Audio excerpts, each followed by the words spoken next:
an advocate from Cameroon, and she will present or talk about experience with land right resistance and plantation. Is it in Cameroon or something? Yeah.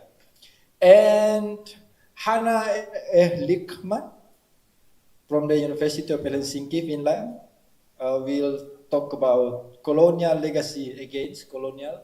So be prepared. Colonial legacy in the, again, German. Colonial legacy in the German and Cameroonian forest sector, an analysis of historical economic flows from 1892 to 2022. And Felicity Goldsmith, also from the University of Helsinki, Finland, will talk about Indigenous representation in British colonial business media. It will be interesting because she will study how media represent the colonial. And we also have discussants. We have two. One is from East West Center, I think already at the end of the line. Micah Fisher, Dr. Micah Fisher from East West Center and University of Hawaii at Manoa. And the other one we have our friend Ayami Khan from RIHN. Yeah. Okay, I think first we will watch the video that have been prepared by Hannah. Yeah, please.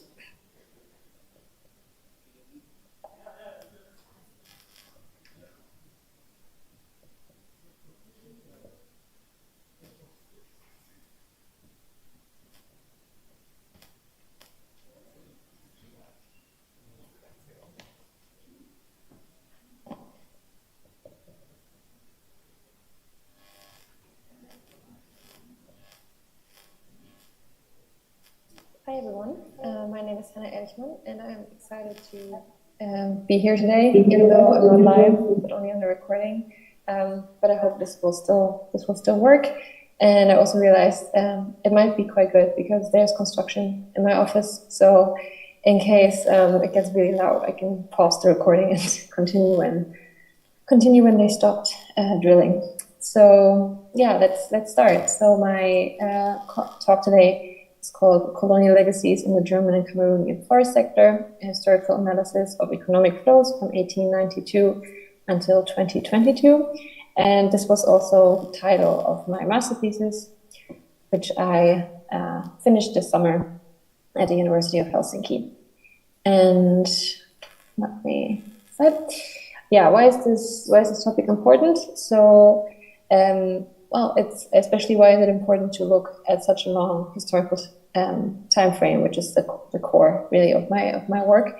And it's important because there's a lot of inequality in the forestry sector today, and a lot of these inequalities are linked to power differences that have been established in colonial times and continued through colonial path dependencies.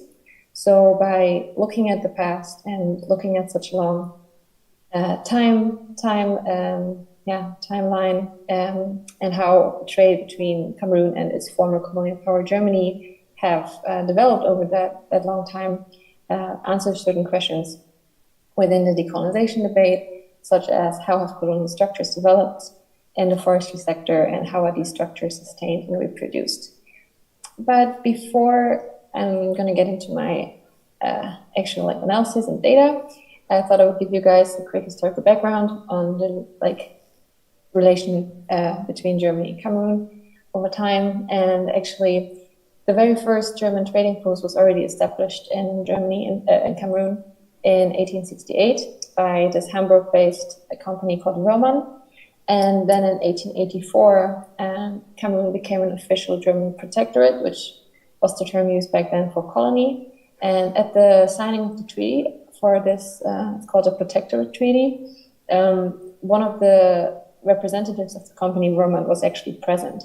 So it was the representative of this company, a second prominent German company, and the German state that signed this treaty with the Douala people of Cameroon.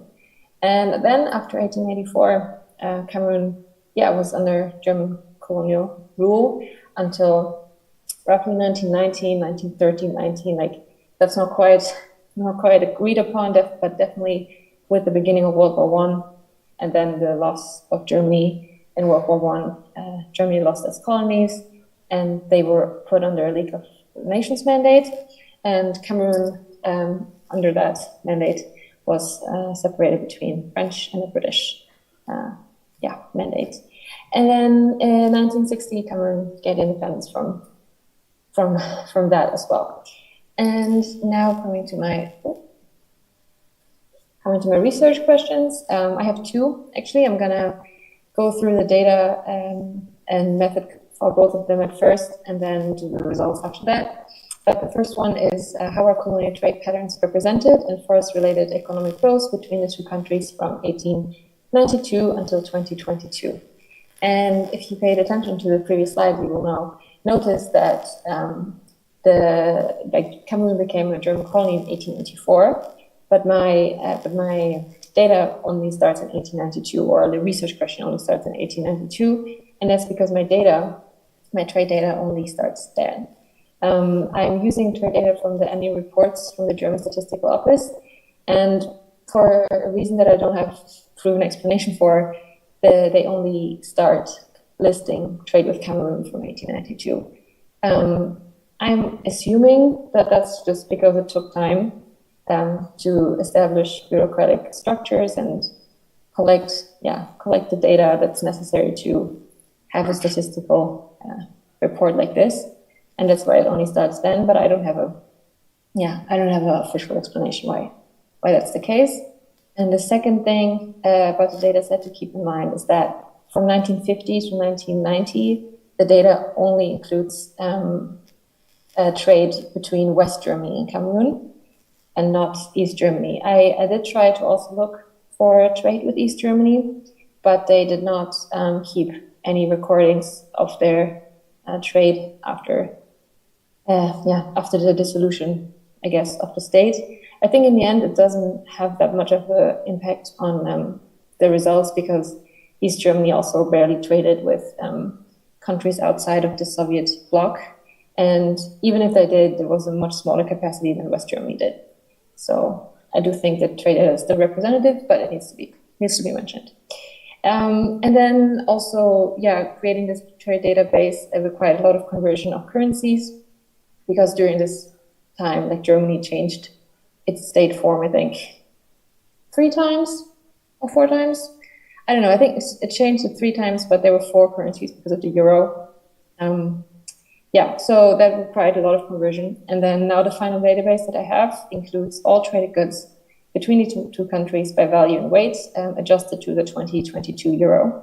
And it also includes, that's important to note, it includes all traded goods, not just forestry. So it's really everything that has been traded between the two countries. Here on the right, you can also see what it looked like in 1894. And on the right, you have the exports, and on the left, you have the imports. And while the highlighted stuff is forestry products, like palm seeds, palm oil, ivory, I think. It also says non-forestry stuff that is imported, like salt. I can't read that. I think it's iron, tobacco. So I did list all of these things in my database, and not just forestry products. But I'm then using this database to conduct a historical analysis using descriptive statistics. But as I was collecting this data, I realized just descriptive statistics is probably not enough. To answer my question, I also want to show how has trade developed in comparison to other countries like Cameroon and other countries, whether it's Cameroon and Germany.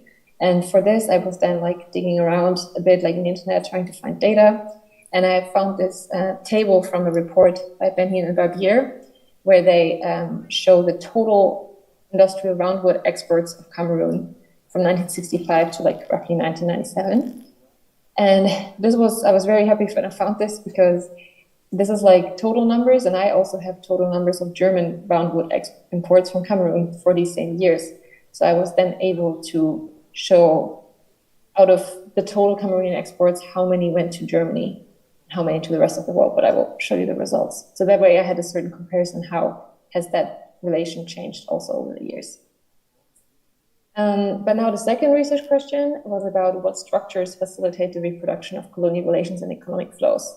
And for this, I thought this was an important question to also ask, because this focuses more on actor data rather than trade data. So trade and like what products are traded is one thing, but also what companies, what actors are present in Cameroon over time, and how has that changed during time, throughout time. And for this, I did try to do a two-mode network analysis, and because I wanted to like trace the presence of German financial actors in the Cameroonian forestry sector over time, to show, like in the beginning, like the very first event you can see here on the right is the 1884 signing of the treaty, which I already mentioned in the beginning, where there were 2 German companies present. And then I wanted to find more of these events and show, are the same actors still present over time? What has changed? Are there more actors? Are they persisting? And just like what's the German actor structure looking like in the Cameroonian forestry industry? And I did this through archival research, online and in person. And as you can see also here in my table, there is a big gap between 1937 and 1922.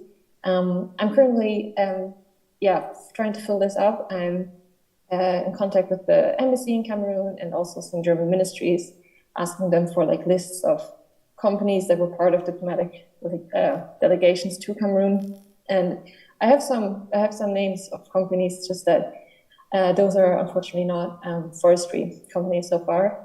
It's mainly like Lufthansa and like other more mechanical companies.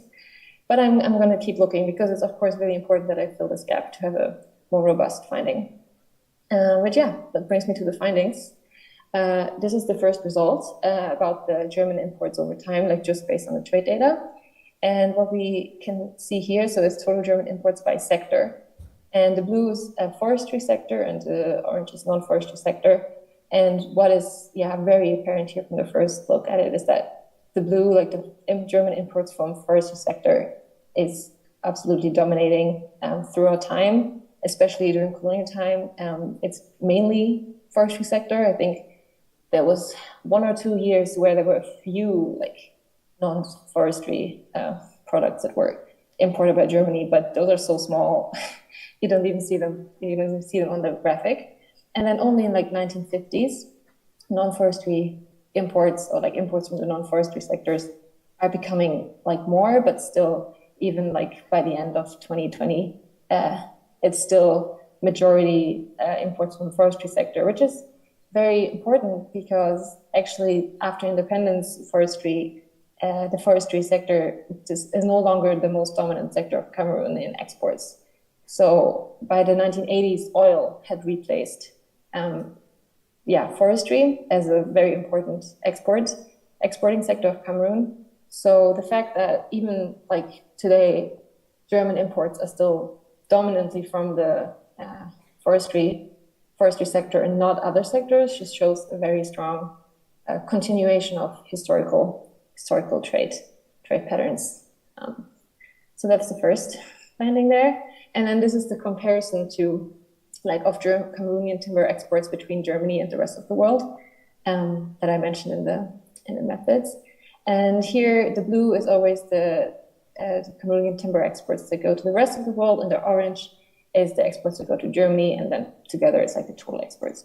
And what we can see here is that over time, Germany's share of the total Cameroonian timber exports declined. So in 1965, I think it's still like almost 25% of all of the timber exports that go to Germany. And then after that, it's getting less. But what's also not so easy to see here, but after 1980, there's the oil boom, and then there's a strong decline in timber exports in total. But the share to Germany in that gap actually increases, which shows that in times of crisis, trade with Germany persists more strongly than trade with other countries, which just kind of added to the hypothesis I had from the beginning that like actor structures and the companies and the ties between like institution ties to like companies and also matter a lot and like continuing historical patterns of like dependencies. So, which brings me then to the actor data analysis. like that's the one I already said, it still needs data, but we have a first rough like picture here. So this we have the events looking clockwise. So we're starting with the treaty in 1984, and then going through time until 2022. And the first thing we see here is that there's one company that's present in all of the events, which is German, as the one I mentioned in the beginning, that was also there signing the treaty. And of course, that company still being present today is a very strong indication that there's a certain advantage, or like certain first mover advantage, or just a general, advantage if you're arriving in industry in the beginning, and that allows you to persist until the end. And there are also some other interesting, I'm just looking for the time, but I still have some time. Some other interesting things here. So for example, here in 1911, that's the last time point where Germany is still in official control of Cameroon. We have a lot of companies present, obviously, but then 1936, Cameroon is no longer an official German colony. Still, lots of the companies persisted. So this would indicate that even without official colonial control, these companies continue to exist. And overall. Oh, and a second thing before I run out of time is that also after 1937, of course, this is where the big gap is. I need more data for this. But interestingly, this is when these three new financial actors appear on the scene, and they also all happen to be banks and not companies anymore. So it's also just a slight change in the scene of the type of actors in the sector. But overall, this indicates a certain stability of institutional structures established during colonial times. As I said, I need more data to prove this point, but I think it already shows quite a lot. Yeah, so this brings me to the final takeaways. So historical dependencies of trade have continued within the first two sectors in Cameroon and Germany. This was most prominently shown through the continuation of the forestry sector being the main German import sector from Cameroon, even though oil is dominating Cameroonian exports. And then the network analysis I just talked about has shown that there are certain historical advantages of German actors within the Cameroonian forestry sector, and together these two findings contribute to persisting inequality caused by trade dependencies and active power structures. A very, very short conclusion, and I'm at exactly 15 minutes, so that's great. Thank you for your attention, and I'm looking forward to your feedback. I'm not there in live, unfortunately, but Maria and Ray said that they would let me know what you guys thought. So, thank you very much for your attention. Thank you, Hannah. I think we are decolonizing the stage. The speaker is down here. And is it Felicity Goldsmith ready for presentation on the Zoom? Yes, can you hear me? Okay, your turn now. I can hear myself talking. I don't know whether maybe you need to mute something.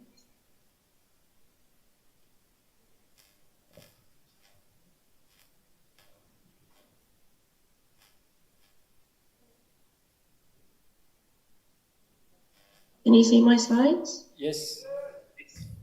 I can still hear myself talking.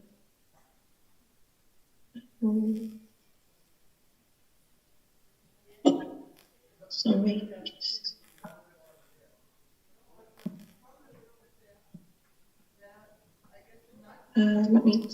Can you still hear me now?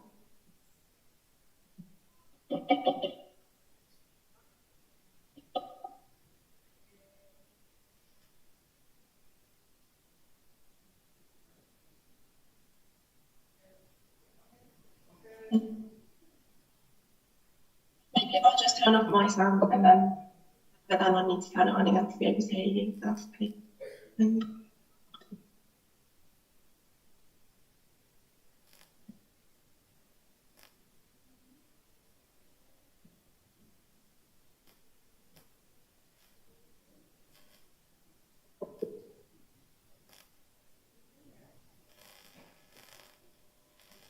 Okay. Hopefully everything's okay and you can hear me. Yeah.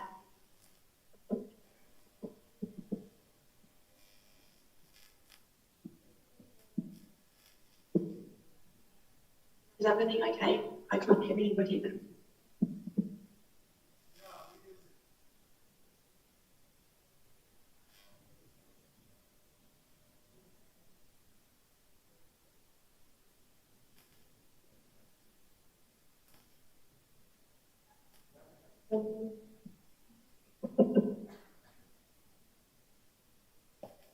Yeah, you can start. Okay, cool, sorry.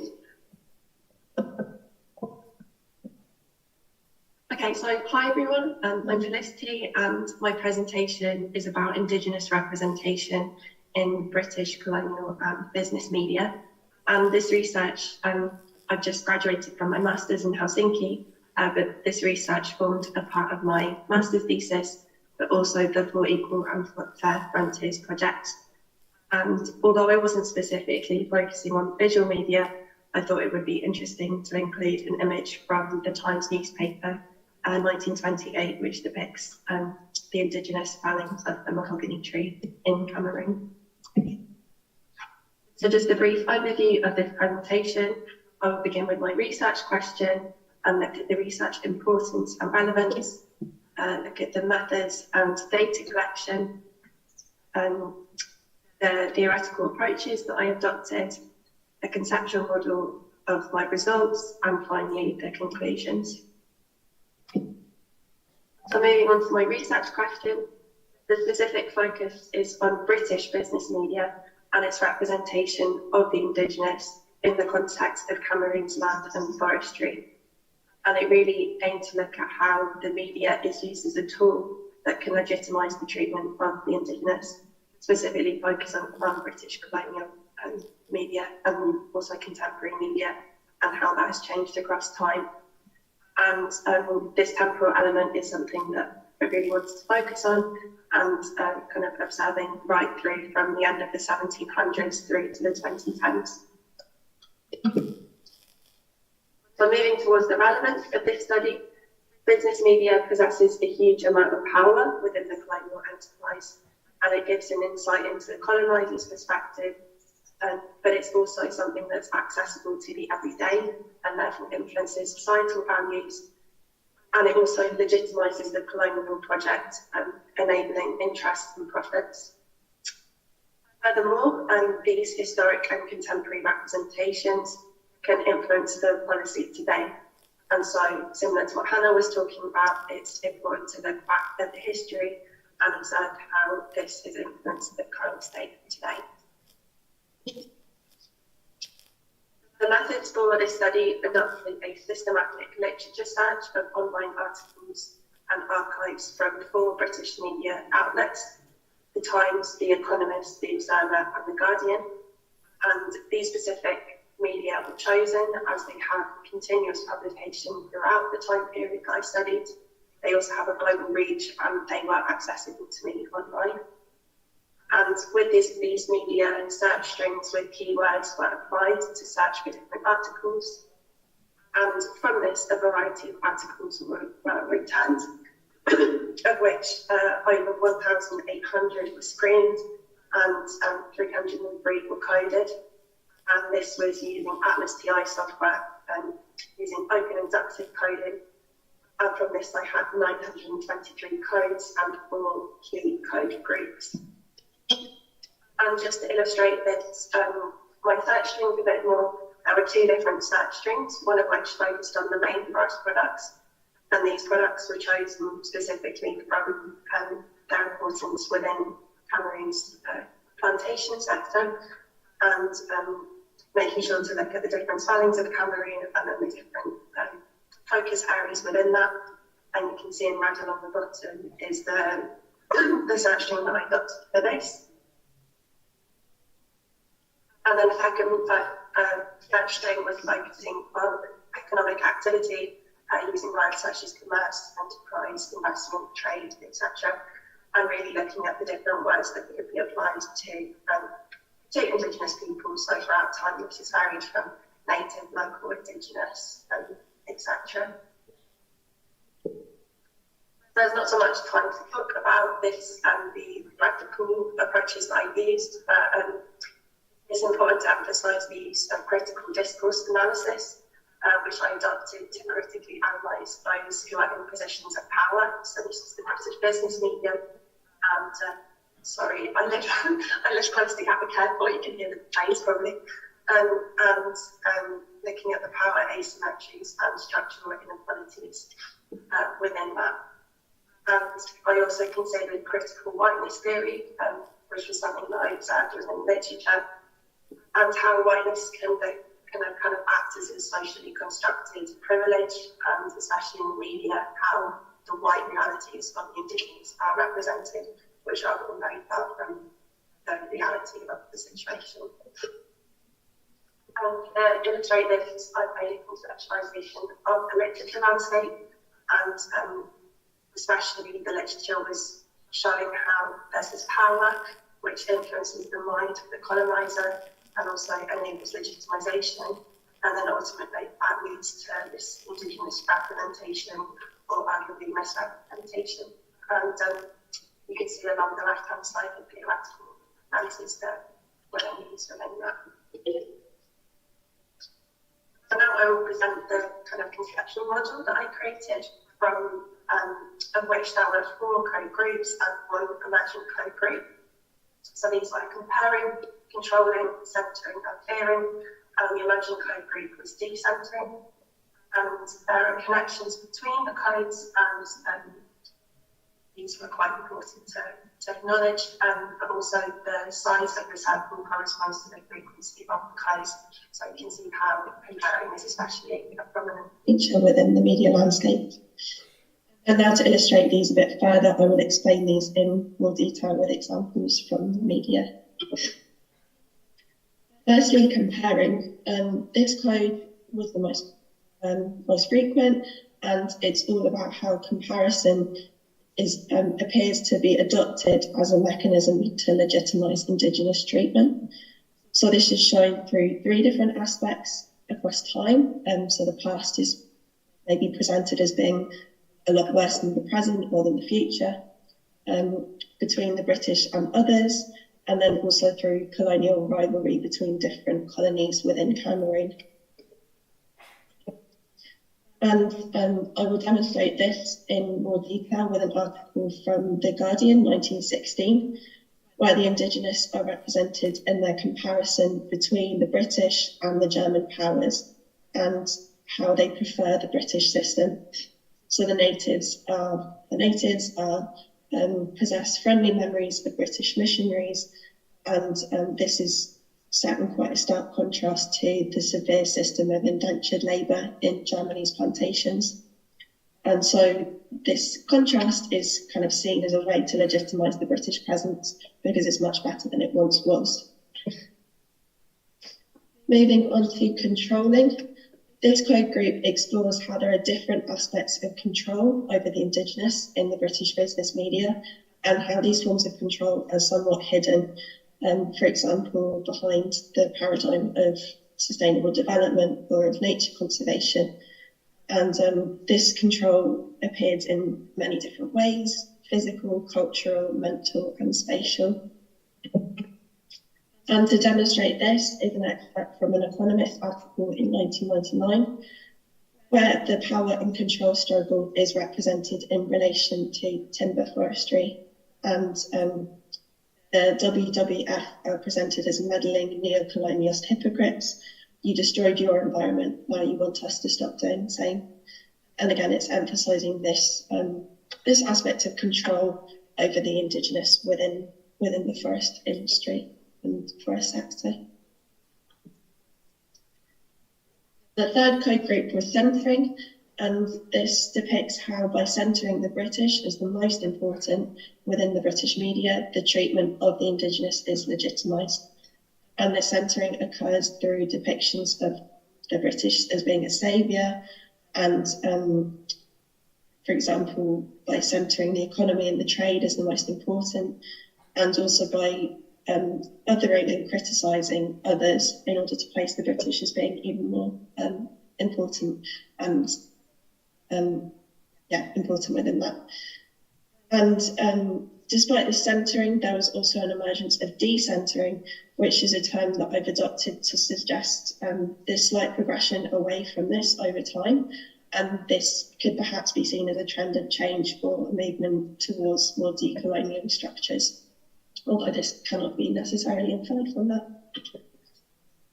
And to demonstrate this is an article from The Times in 1918, where the Indigenous Quancha chiefs are presented in the British business media as begging to remain under British flag forever, and they are anxious to remain under British administration and wish this known in England.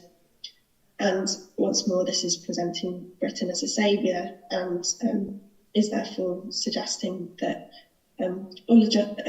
justifying the British presence in this area. And then to highlight the possible decentering is an excerpt from The Economist in 2010, where the demands to return the Cameroon forest to the Indigenous people and descriptions of how the Indigenous can manage this forest sustainably for both the environment and the people. And this is kind of suggesting a recognition of wrongs and perhaps a decentering process that is beginning to occur. The final code group is fearing, which explores how fear in the British business media legitimises action. For example, through fearing depictions of the Indigenous or Cameroon, or through oppression of violence and agency. And these all create the feeling that perhaps the British should fear the Indigenous communities. And then linked to this, there was this feeling of distancing, which was occurring especially towards the kind of 1980s, 90s, where the Indigenous are distanced through art and culture and tourism, and especially presented in exoticized lights, which again kind of makes the Indigenous appear to be very different and very far from the Western world. I felt like this was an element that kind of added to the fear in producing these problems. And to depict this is an excerpt from The Economist in 1960, where the Bamileke tribal revolts are feared by the British business media because of the influence this may have on profits and the economy. So the rebel strategy to strike at the national economy and to destroy the banana, coffee and cocoa plantations is especially feared because of the implications it may have on the economy. Now I will move towards my conclusion. The four code groups and emergent code group, comparing, controlling, centering and fearing, appeared to be apparent throughout the time period that was studied, from the 1700s through to 2010, and comparing was especially the most frequent, but the other themes were also important. And I think it's also important to acknowledge that how decentering is a slight paradigm shift or trend of change towards decoloniality. But despite finding these themes, what appears to be more important than just these themes is the linkages between them. So, for example, how the comparing is effectively leading to control, or how the fearing of presenting Indigenous as something to be feared is then centering the British perspective and making it seem much more significant and important. And then hidden within this are the power dynamics between them, and this power and hidden power was especially something that's important to explore, especially with the critical discourse analysis perspective and how power plays out in this environment as well. And also the temporal evolution within this and how across time these factors shift and alter, and what appears to be more important is it really does change within this. And so one of the main conclusions that I drew from this was that Indigenous representation in the British business media seems to improve, but this is largely from the coloniser's perspective, or in order to kind of protect the coloniser's conscience, perhaps, and looking at these ingrained inequalities within that.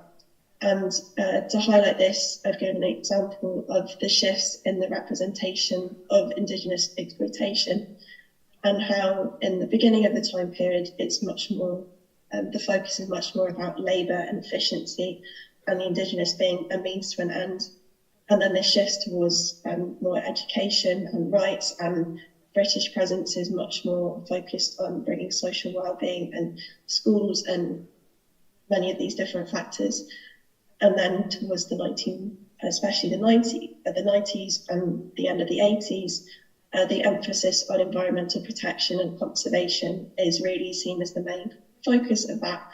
And that once more, there are these hidden power asymmetries and perhaps this eco-colonialism and hidden economic interests that cannot be ignored. And so these were the conclusions that I drew from my master's thesis, but I'm hoping to explore this further and really focus on how these representations have evolved through time. My thesis wasn't focused so much on this aspect, and I think I need more space and time to really explore how, in a more structured way, how this representation has evolved, and to really note down the dates and the times, and then to produce some timeline of how this representation has changed. And also within much of the business media, there were many paintings and photographs and drawings, and again, I think looking at the evolution of those through time is a very interesting aspect. Of course, you have the changes in technology, but it's also, well, as you saw from the image on my first slide, these visual media really hold a lot of power, and I think it's important to look at those further. So, so I hope to explore these further with my supervisors and hopefully write a paper. So thank you for your attention and time, and be interested to hear if anyone has any thoughts or questions or comments. And I think that's the end of my presentation. Thank you, Felicity. It brought us some insight that how the media have been involving in the production of colonization and how it fueling the colonization. And it's very interesting, and I'm sure there will be many questions about that. Sit back there, wait for the question. We will go first to the Aristide. Please, Aristide. Thank you very much. Maybe stay here. Thank you. I'm here to share our experience in the line right. Okay. I'm struggling to hear you, I'm sorry. Yes, I won't say that I'm coming from Cameroon. Who know Cameroon here? Who knows Samuel Eto'o? Samuel Eto'o? Nobody?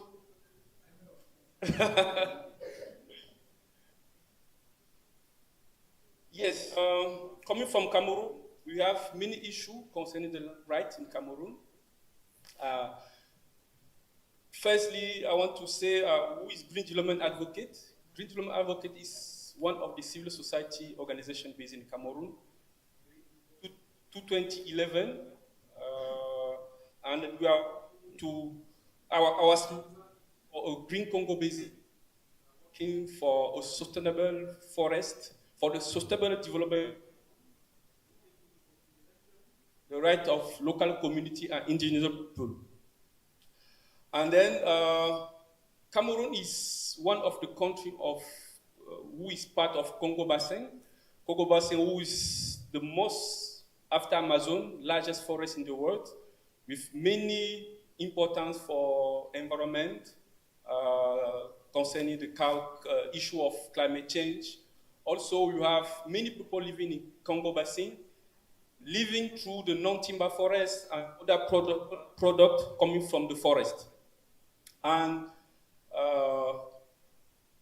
also, this forest is, many people are concerned with the forest, even for the investor. And then the investor come there. But the problem is, in Cameroon, we don't have sufficient protection of the rights of the community, of the local community. There is insufficient recognition of rights of local community and indigenous people, because in Cameroon, just land title is the one way to secure the land in Cameroon. Or many people living in the rural zone, they don't have land title. And sometimes when company come, they don't have choice. They don't have a fair and equitable compensation. Then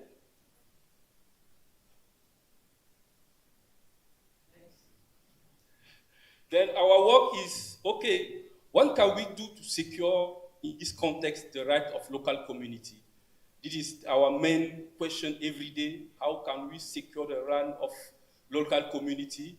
And one way for us to secure the land of local community is to create community forests, because it's the only tool where community can manage their forest, at least 500 hectares of forest for 25 years. Then renewable. Then it's the only way that community can manage their forest. But these forests don't belong to the community. At any time, state can come and take the forest, because they are now owners. This community don't have ownership on the land, just on the resources, trees and certain animals in the forest. Also, another activity that we make a lot of advocacy with the community, with the people, to secure the land, to collect data, to prove that this community have activity there. Because today, this morning, we were talking about decolonize the research.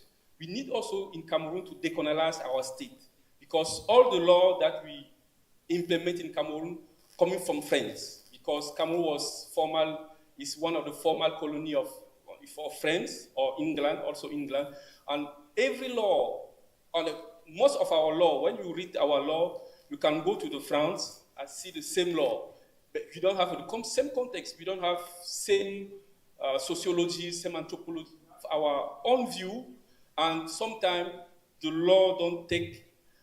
The law is top down.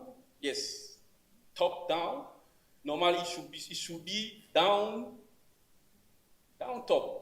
And that is the main problem in Cameroon. Is why just land title is one way to secure the land in Cameroon. Then, to also we help community to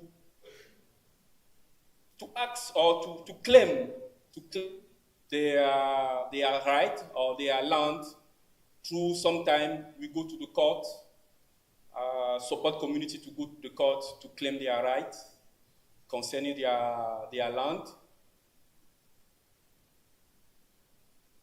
Yes, in Cameroon you have also community, you have some company who are maybe certified RSPO. RSPO is a rentable, sustainable palm oil.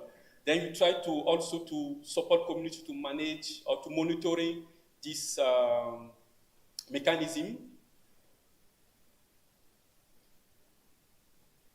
Also, we work with, because in Cameroon we have Indonesian people, we call pygmies, is especially Baka, Bakola, Bantu, Baka, Bageli, Bakola, and Bedzan. They are there are 4 community forest pygmies in Cameroon. Then we try to work with this community also to how to. Then the most important part is how we proceed. Yes, this is we try to raise the voice of the community in the appropriate space. Sometimes we try to exchange visit to put community together to speak about their problem, or sometimes we try to see where we can support community in the space to claim their right.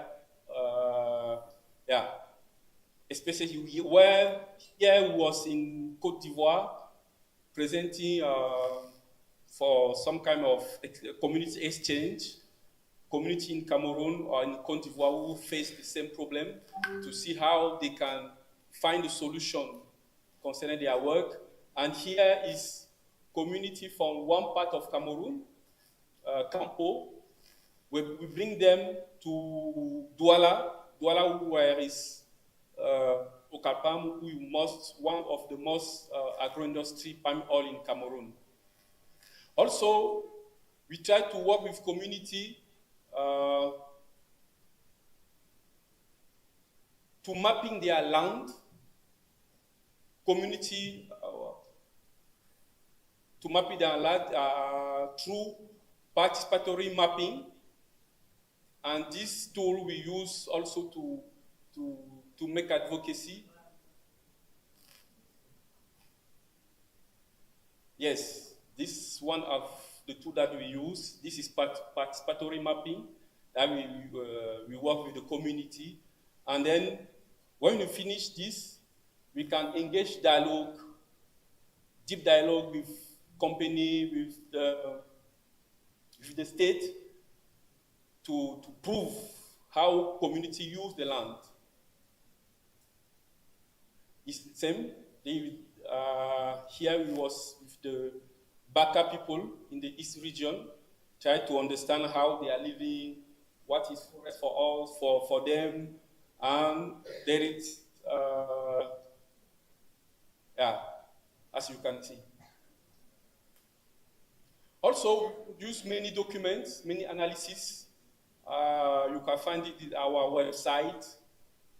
This is some analysis that we made concerning one campaign in Campo, where in Campo, one company want to claim 60,000 hectares of forest, and we are working, we make some analysis to show how this process is illegal, and then we have support from Greenpeace and other international organizations.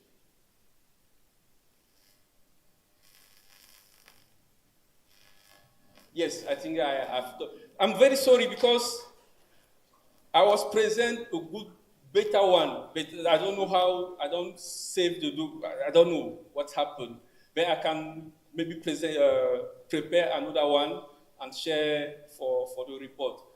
The first was better than this, but I didn't. Thank you very much. It's been very good. Yeah, and at the other line we have Pak Micah. Are you there?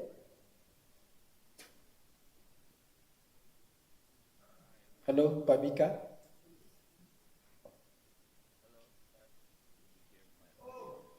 Hello. Are you there, Pak Micah?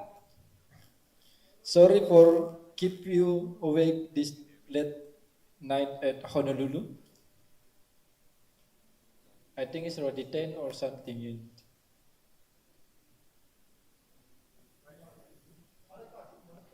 Yeah. Yeah, Pak Micah is, yeah. I don't have to introduce you. Everyone knows you here. Silakan Pak Micah.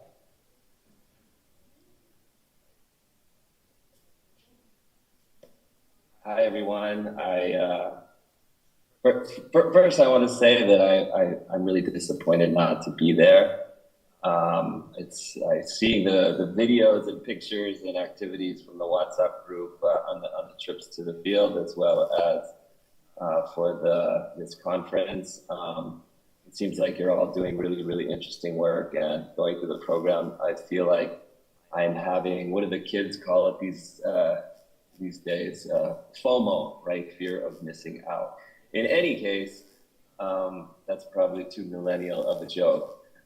First, I really appreciate the opportunity to be involved and the opportunity to read up and learn a little bit about Cameroon I don't know how I was assigned to this particular session, but I learned a lot, and I want to say how excellent each of these three presentations were, not just from learning opportunity, but from the ways that each of the presentations were framed, the relevance of each of the presentations, and particularly the methodological approaches that each of you have taken on in your research.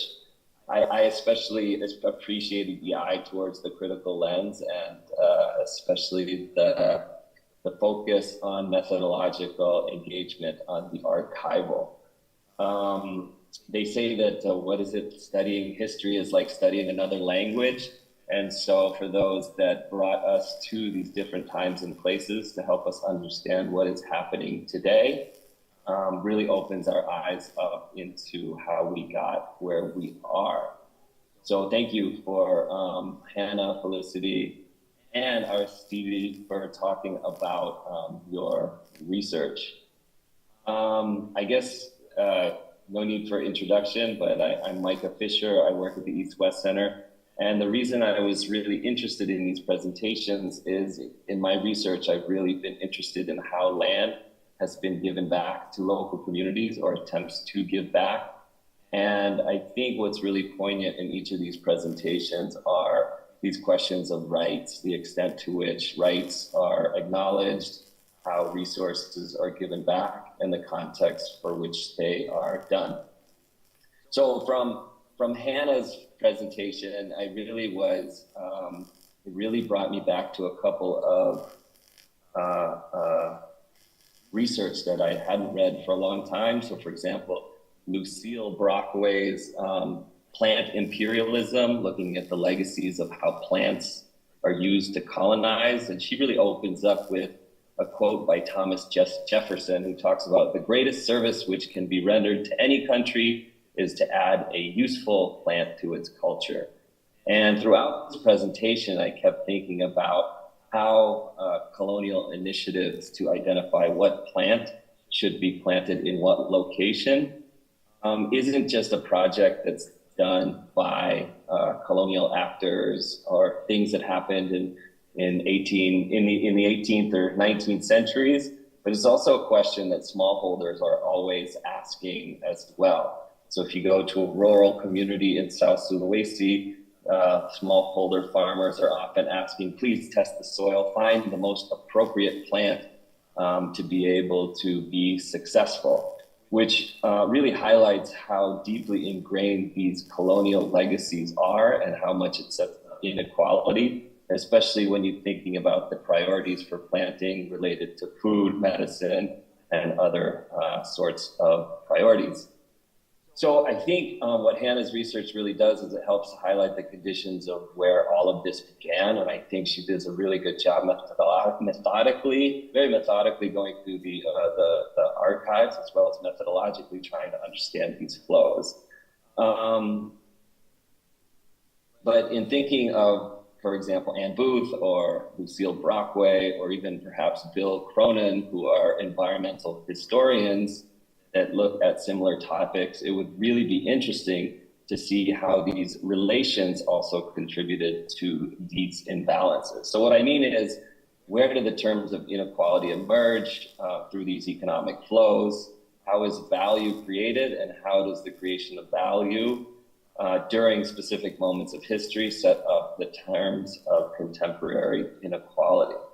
So the other questions associated with this research, which I think can go in many different directions, but thinking about where the creation of wealth and capital is, but also what are the terms that are established related to mobility and labor, right? Who are the workers that are moved to these places, and how does that then shape how the relations of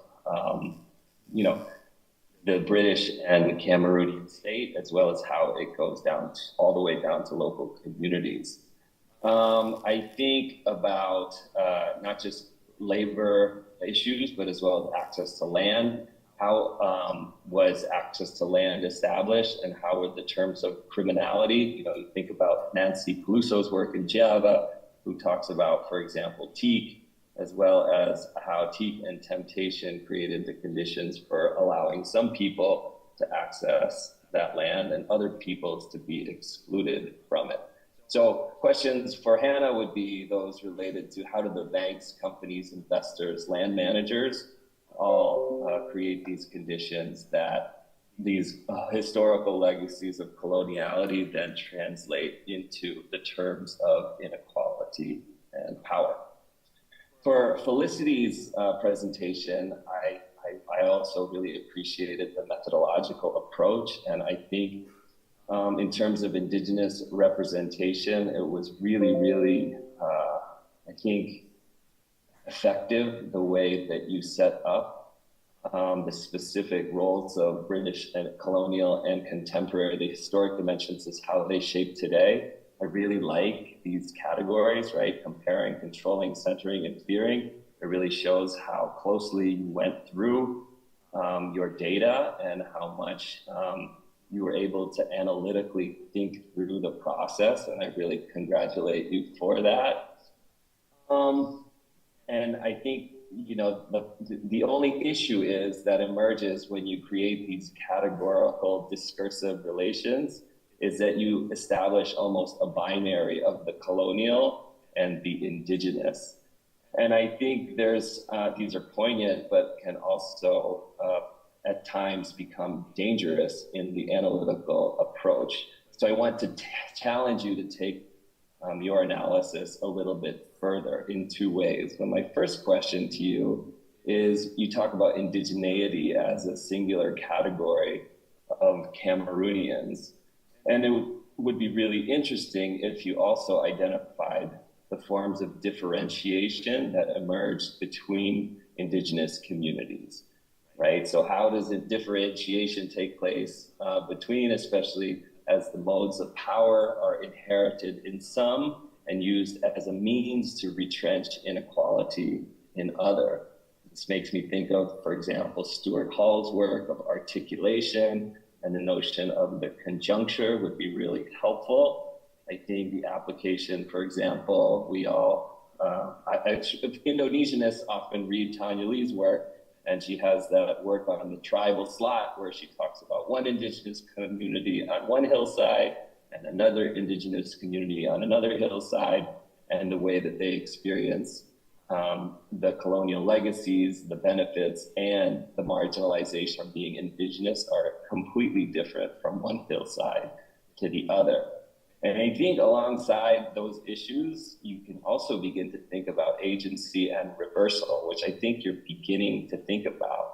So Anna Singh, for example, talks about the room for maneuver, how different networks and alliances begin to get established, and whether that allows for potential agency or not. The other side of that is probably not, right? These discursive categories are so powerful, and they're like amoebas. They reformulate themselves in ways that continually to become co-opted. So any initiative to empower ends up being excused to marginalize. So these are two different ways that I think you can question critically the work that you're doing and potentially take this stuff further. Aristide's presentation, you know, it's so rich. Every slide you showed raised 100 more questions about which communities, the question of rights.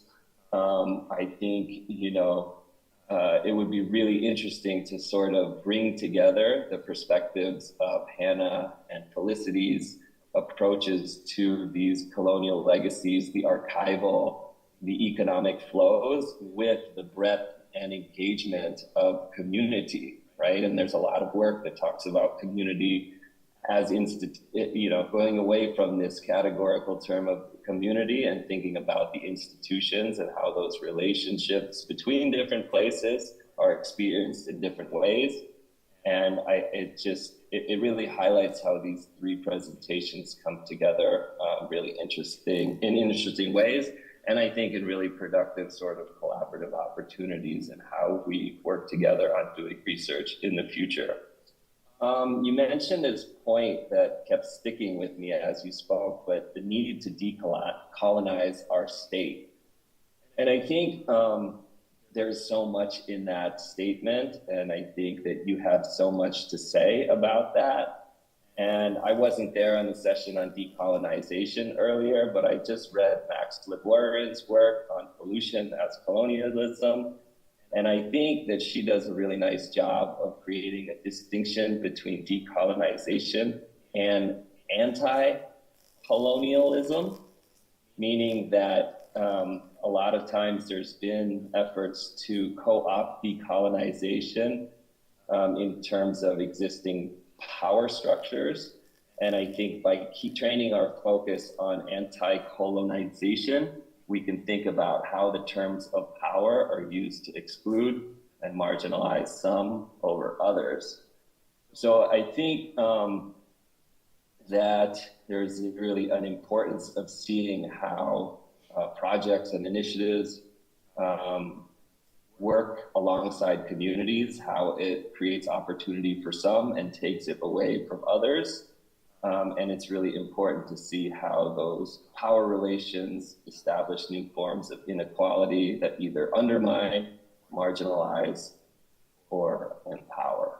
I think I've gone on too long already and perhaps a little bit too theoretical, but that is my out, given that I don't know too much about Cameroon and British legacies. If we were talking about Dutch colonial histories relative to Indonesia, especially in Sulawesi, I would have a lot more to say. But again, thank you so much for the opportunity to be able to comment and listen. And I'm so sorry that I couldn't be there in person. Aloha, everyone.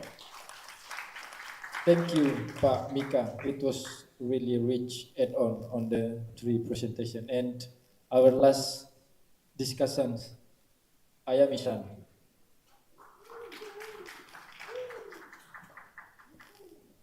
Thank you. I really wish I wasn't the last discussant, but I'll sit here. Thank you. Yes. So really quickly, this whole conference in the morning, the discussions on decolonialism till the history, examining histories and inequalities has been I feel like they're all connected. So I could refer to all the previous things that we have been talking about earlier today. But quick, or maybe not so quick, comment on all the talks so far. So I think for Hannah's work, I kind of have a related question to what Micah asked earlier about where did the terms of inequalities emerge. So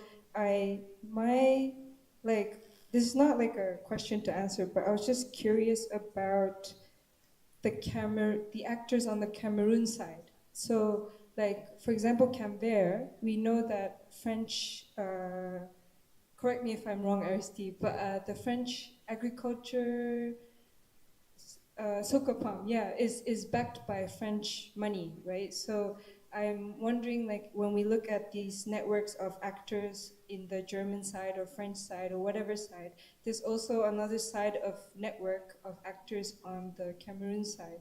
And I think that is something that might be important to examine, because on the surface, these are owned by, for example, local politicians. But then if you look at the investors behind these companies, you can kind of trace back to Europe. And then again, Hannah's case shows that these are colonial path dependencies that allow these networks to emerge on the Cameroon side.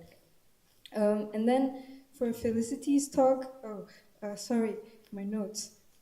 Yes, so Felicity's talk, I think I kind of worked with Alan Mafolo, a student in Cameroon who worked with Aristides and also GDA on examining discourses in the local newspapers in Cameroon. And what we found out is that they also adopted paradigms to justify control over forests. So local media in Cameroon also use the same methods, paradigms, like, oh, GDA is blocking development in the area. You know, like, I think we see the same thing. So I think it just shows how entrenched these ideas are, not just in Europe, but all over the world, as we discussed earlier this morning. In Aristide, like, I always listen to your work, and when you talk about decolonizing the state, it's a mega project. Like, it's so hard. Like, but I think when we think about, like, your work, it's all about working with people. So I think something that we all want to do is, like, for example, as researchers, we want to think about how to support your work. Like, how do we not support colonial, neo-colonial development? How will our research also support your work? Is something that I think we should all think about, maybe.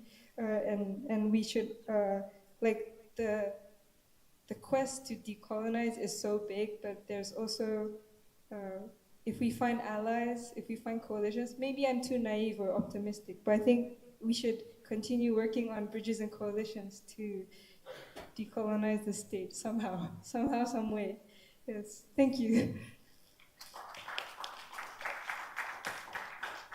Okay, thank you, Ayami-san. We still have 30 minutes time. If anyone want to raise questions or... Oh yeah, you can comment. Aristide will comment first and then questions. Yes. There is, just my few comment is concerning the development. We are not against the development. Sometimes people think that NGO are against the development. No. How to manage protection of local community and development. Even in Cameroon, when I say there is no recognition of, sufficient recognition of right of community, yes, it's a problem. If there is good recognition of right of community, then how we can balance this? But for today, it's not possible because community don't have right. Imagine you are in your village, and then Yaoundé is the capital city. One morning, someone come and say, "Oh, state, give me this land. You should go out." How do you imagine that? Then how to, yes, for our problem is how to manage this thing. Right of community people and development.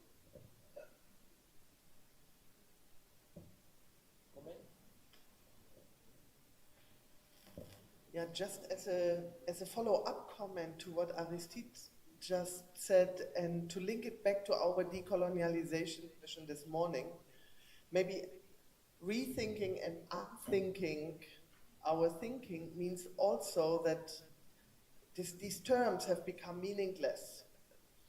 Development, what does that mean actually? So, and who has defined development for whom, as what? And Professor Edo, whom I think most of us refer to on decoloniality a lot, I think what he points out is how exhausted our terminology is, because all we can do is we add rural development, green development, yellow development, red development, whatever. So we just add adjectives, but we don't add quality. And I think the key issue here actually is what means development? And this term is abused, and that is also what Aristide and Ayami referred to in the media, but not only in the media, between neighbors, between communities, as being, in the Peter's case, our colleagues, the G20 that we heard about, they are also accused by their own cousins, sisters, and brothers to be in the way of development. So you have inter-community conflict, you have conflicts between communities, between professions, and all of that in the name of development. Perhaps our terminology is exhausted. Maybe we have to come up with different terms, because then we are also not that vulnerable for being used, that vulnerable to attacks that are meaningless. So, yeah, just to throw that back, maybe unthinking goes further than adding adjectives to nouns. Maybe we need new nouns. Yeah.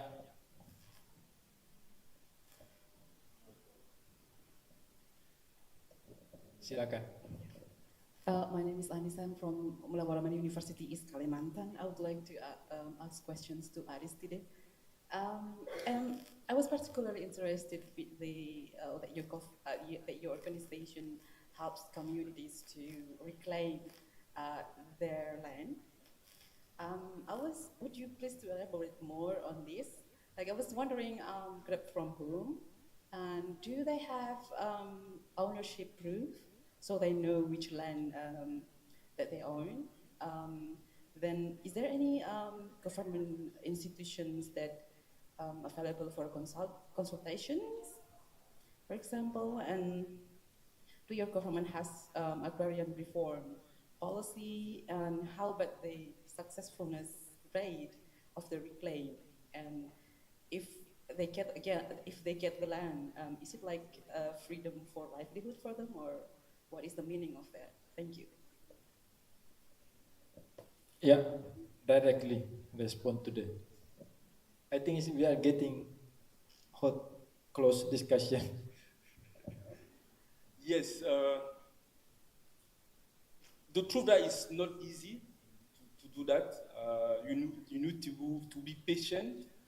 But what we try to do, I don't mention that, is when we make advocacy, it's not just say we are again or we are not happy.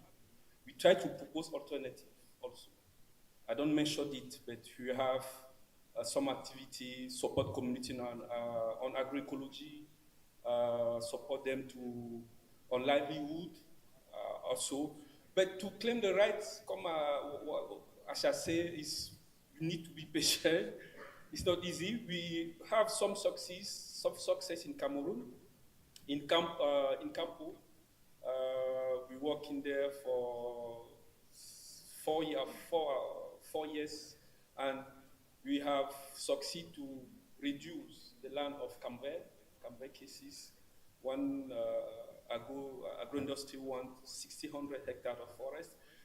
Till now, the state gives to the agro-industry less than 40,000 hectares. It's still big for us. Then we are still working on it. Also in area of Sokapan, with the all agro-industry in Cameroon. There also we have some success. There we are working with Sinapakam, with most organizations working around Sokapan. Then yes, maybe the time is too short. I can see how to share. I can share the document with you to have better understanding of how we work and what tool we use, because we use many to know. One of the important tools for us is participatory mapping, because every community, their own land. Every community know where they are make his own activity, fishing, hunting, collecting non-timber forest is the main tool for us. The beginning is discussion on what type of activity you make in your land, where you do that, and you can have something on the ground. After that, go into the field, collect data with GPS, and produce the map. This map, you use it to make advocacy, to say, okay, this is where this community make their land, their activities, and start discussion with authority or company. This, yeah. Yeah. Any other comment or add on, or oh yeah, Anna. Yeah, my comment relates to Ayami's. Ayami. Yeah, yeah, but no, it's just to reinforce what you said and link two things. That the thing about the media, the local media and what Aristide said about decolonizing the state, and something that Felicity, it was written in one of her slides, that the media frames, reflects, and reinforce the interests of the dominant sectors and the government. So it's all interlinked. The media, the mainstream media, will always defend the main narrative. And then it relates to what Maria was saying. And to what we discussed in the morning, it's maybe development is really not a good, because development is being used as a hand to the expansion of capitalism. So you have to be checked. Oh, you have toilet? Do you have this? Do you have that? And then so maybe it's the future that we need to discuss. What is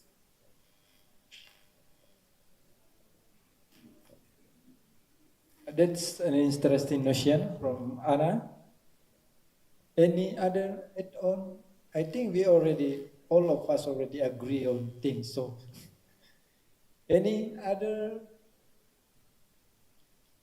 If not, we can conclude the discussion, but there will be no conclusion from. I will just say, have a nice, pleasant, decolonized Saturday night tonight.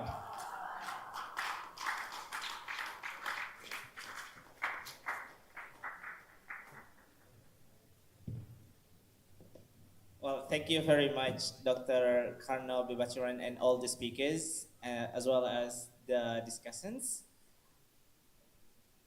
Now we have arrived at our final agenda for this year's conference. And for the one, sorry, excuse me.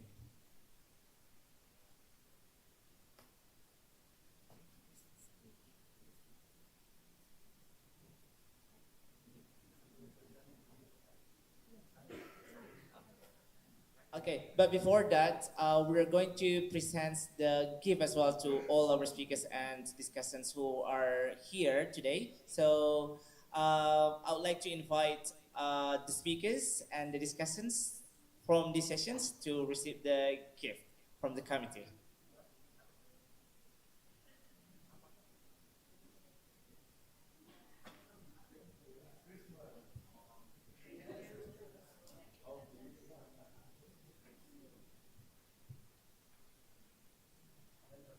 And to present the gift, I would like to invite Prof. Muhammad Alif to present the gift.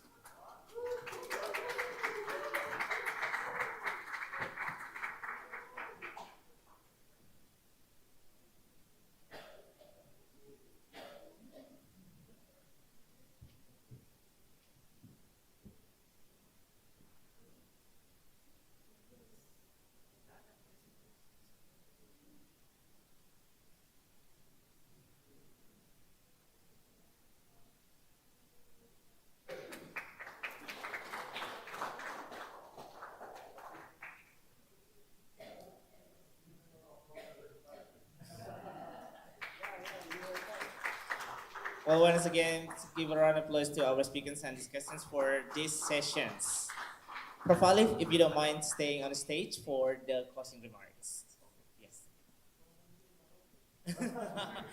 Yes, so Prof. Alif, as the head of Forest and Society Research Group, Faculty of Forestry, Hassanuddin University, will deliver the closing remarks as well as announcing the best speaker of this year's conference, and will lead the discussions of who will host the next or the second Forest Society International Conference. Time is yours. Thank you, Bapak. Okay, yeah, we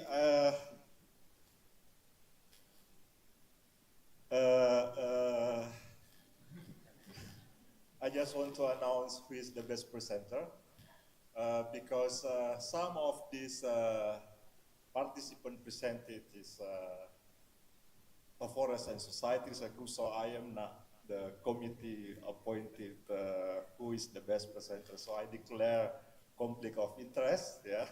So if something wrong, please blame Ibu Moira, Maria, and Ibu Ibu Maria. This is responsibilization. This is not from me. So I invite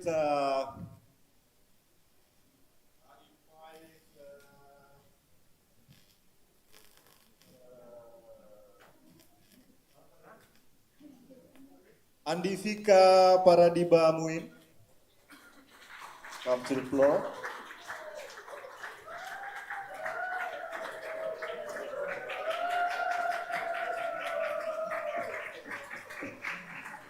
She is from Forest and Society Research Group. The abstract title, could you please?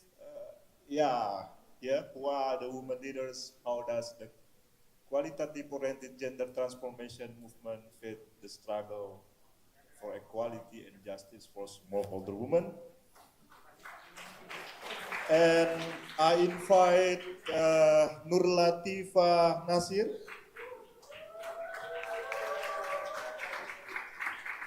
From she is SOAS University of London, United Kingdom. So the main criteria is young researchers, yeah. So all those that already senior researcher is not. So they are all young researchers or students. And the next one is Alfi Shahriani Hamza.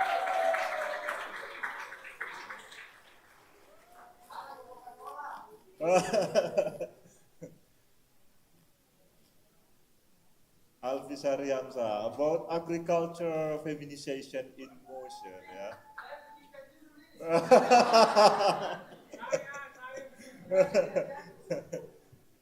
And the last one is Abdurrahman Abdullah.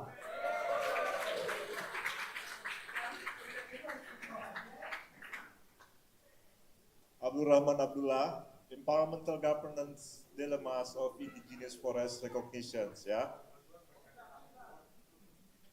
So I invite Ibu Dr. Makrenu to, she is a lecturer from Forestry Faculty and also Direktur Pendidikan, something MBKM, Merdeka Belajar, ya, in Forestry Faculty.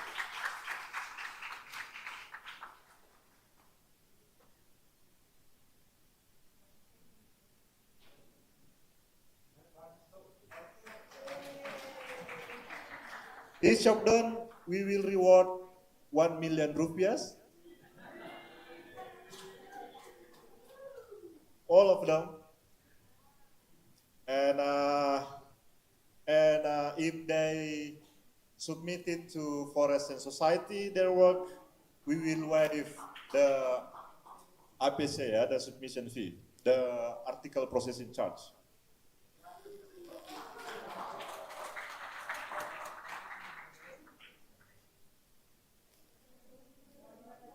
Satu orang, Bu, satu orang lagi.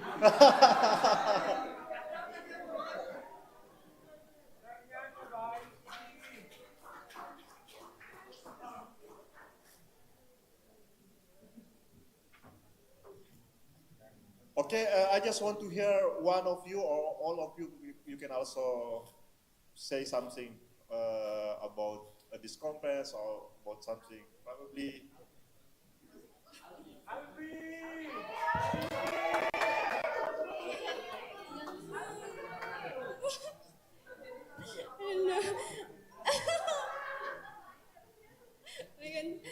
Speechless.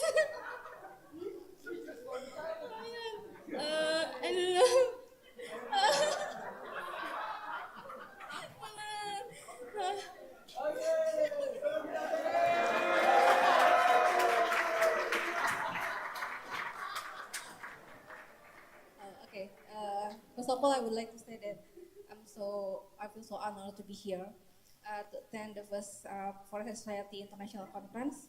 I feel so honored, and also I just started my fieldwork here, and today I got a lot of insight, so maybe I will consider it on my field work. So thank you for everyone, for the committee, and thank you all.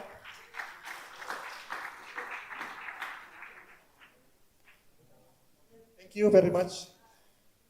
And then I just want to, before we announce who will be the host for the second FSRG or the potential host for the second Forest and Society International Conference, maybe participant, one of you could say something about the conference, about your feeling, or about anything about this conference, please. If there is something you want to say, ada yang mau disampaikan, or ada? Unsulwan?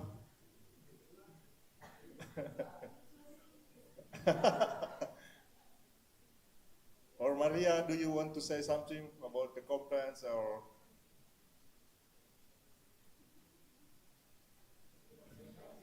Actually, not very much, because I think I've said enough during this conference, but Alif and the whole team, just thank you so much for putting this together. It was such a wonderful, insightful day. The quality, again, of the different talks in the different panels. I think this is just impressive what you all put together, and I'm so happy to be part of making also a contribution to this. So thank you for giving all of us the chance and for this wonderful, wonderful day. Thank you, Ibu Maria.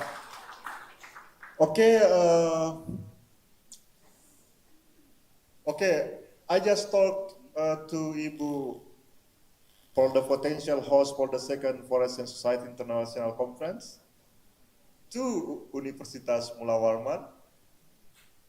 Is that possible, or?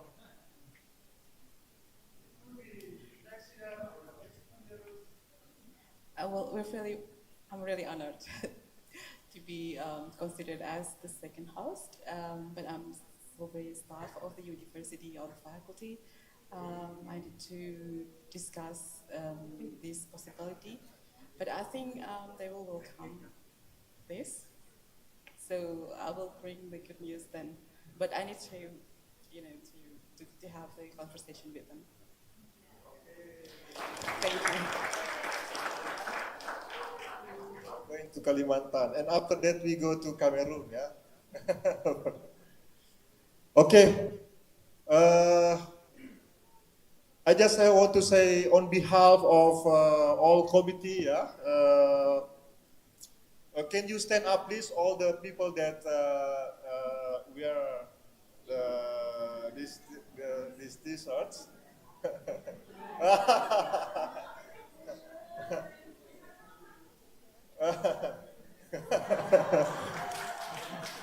I just want to say thank you very much. Yeah, this is a very wonderful, and we learn a lot from this conference, and I hope you enjoy and also learn from this conference, increase our capacity and decolonize our mind, and probably in the next days we come up with a new fresh idea, new spirit, and also bring you something probably will give impact for our forest and for our society. Thank you very much.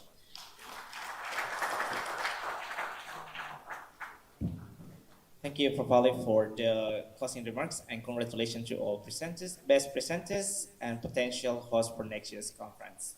Well, ladies and gentlemen, on behalf of the committee, I would like to say thank you very much for your participations for this year's conference. I hope that you gain a lot of insights and inspirations, and a lot future collaborations under forestry and society in terms of research and project in the upcoming years. Well, once again, thank you very much for coming. We would like to address our thanks to the organizing committee, all the collaborators, and all the media partners that has been participated to make this first Forestry Society International Conference happens. And to close this conference, I would like to invite everyone to have a photo sessions. Yes, we are going to have the photo sessions like what we had this morning, facing that way, facing the gate. So everyone, please come forward in front of the stage.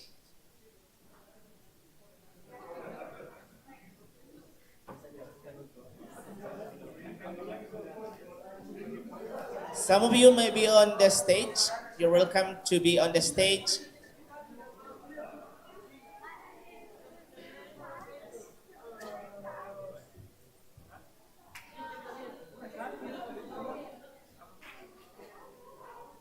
You're welcome to go to be on the stage or stand in front of the stage.